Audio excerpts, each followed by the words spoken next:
Здравствуйте! В эфире обзор чрезвычайных происшествий. В студии Юрий Осипов. На месте поиска пилота вертолета, потерпевшего крушение в Омском районе Якутии, бушует пурга. Видимость нулевая. Спасательная операция отложена до 3 октября. Об этом сообщил начальник ИДДС района Илья Ефимов. В ИДДС рассчитывают, что 3 октября погода прояснится и 5 спасателей на вездеходе смогут подняться на гору, где предположительно находится пилот вертолета. Новых сигналов через GPS-трекер от пилота вертолета не поступает с 30 сентября. Вертолет совершил аварийную посадку в Момском районе 29 сентября. Пилот остался жив после приземления. Он включил трекер-маяк. Сейчас его состояние остается неизвестным. Следователи проводят доследственную проверку по факту жесткой посадки частного вертолета. На сегодня поиски отложили до завтра в связи с условием. Идет густой сильный снег. Видимость нулевая. На сегодня поиски не были проведены. Спасатели здесь в Ильяхану базируются. Опять ждем погоду. С утра, как дадут метеоусловия, там вылет планируется. Выжившие геологи вернулись в Якутск из Булунского района Якутии. В аэропорту Якутска их встретили родственники. Напомню, что геологическая группа «Гранит» проводила геолого-разведочные работы в Булунском районе. Геологи наземным путем выдвинулись в сторону базы алмаза Анабара с 12 сентября. Они не выходили на связь. Пропавшие геологи были найдены 28 сентября оперативной группой службы спасения Якутии. Поиски велись с применением вертолета Ми-8 в 40 километрах от геологической базы. Двое из них были найдены живыми. Тела двух других геологов были обнаружены ниже по течению реки. Следователи Якутии выясняют причины гибели двух геологов в Булунском районе. Установлено, что двое молодых людей скончались во время переправы через реку, когда вездеход, на котором они переправлялись, начал тонуть, и молодые люди не успели спастись. В настоящее время следователи устанавливают все обстоятельства произошедшего, назначены необходимые экспертные исследования. По результатам проверки будет принято соответствующее решение.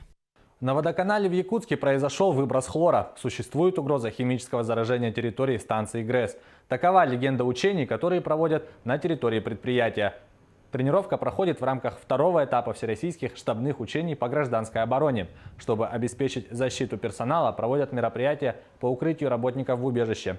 Все эти действия контролирует МЧС России по Якутии. Руководство станции организует движение персонала к защитному сооружению. Правильность действий оценивают по времени прибытия к защитному сооружению и организации работы руководства по спасению граждан. Все нештатные формирования гражданской обороны отработали на отлично.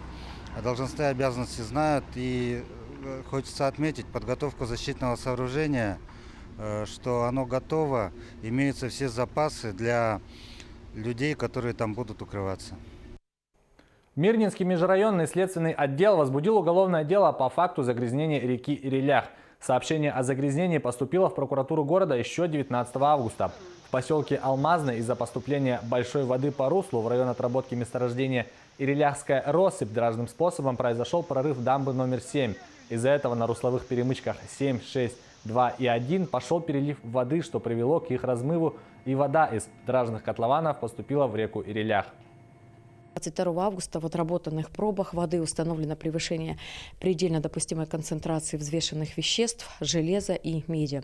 Установлен факт загрязнения водного объекта реки Ирилях вследствие поступления сточных вод с места прорыва дамбы. В настоящее время следствие устанавливает причины и обстоятельства произошедшего, а также лиц, чьи действия либо бездействия привели к преступлению, совершенному в сфере экологии. Расследование продолжается. В Нерюнгри снова сгорел расселенный дом. Он находился по улице Строителей 11 и был практически разобран. Накануне в 19 часов вечера по неизвестной причине началось возгорание.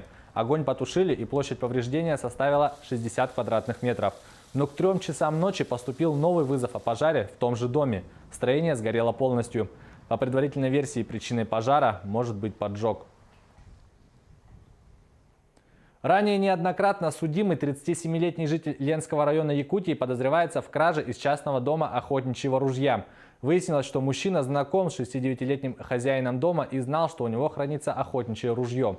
Воспользовавшись тем, что пожилой мужчина находится на стационарном лечении в больнице, злоумышленник решил похитить чужое имущество. Найденным во дворе дома ломом сперва он сломал навесной замок от входной двери, а затем и замок от сейфа. и похитил оттуда гладкоствольное ружье 12-го калибра, зарегистрированное на потерпевшего. Похищенное подозреваемый спрятал на кладбище. Со слов подозреваемого, ружье он хотел сбыть. Также известно, что кражу он совершил в нетрезвом состоянии. В отношении подозреваемого возбуждено уголовное дело. Ракетные части иранского корпуса стражей исламской революции нанесли удар по восточным районам Сирии. Командование КСИР заявило, что операция проведена в ответ на нападение на военный парад в городе Ахфази на юго-западе Ирана в конце сентября. Тогда погибли более 20 человек.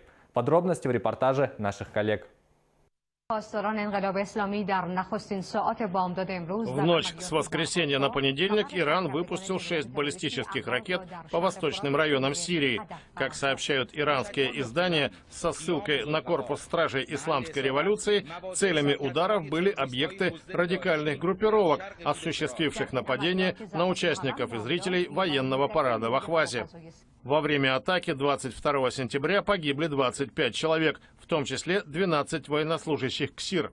Это произошло в ходе торжеств по случаю очередной годовщины окончания Ирано-Иракского конфликта 1980-88 годов. Огонь открыли 4 человека в военной форме. Кроме ракет, в операции 1 октября иранцы применили беспилотники. По данным официального агентства ИРНА, предполагаемые экстремисты понесли значительные потери. Численность убитых и раненых не уточняется.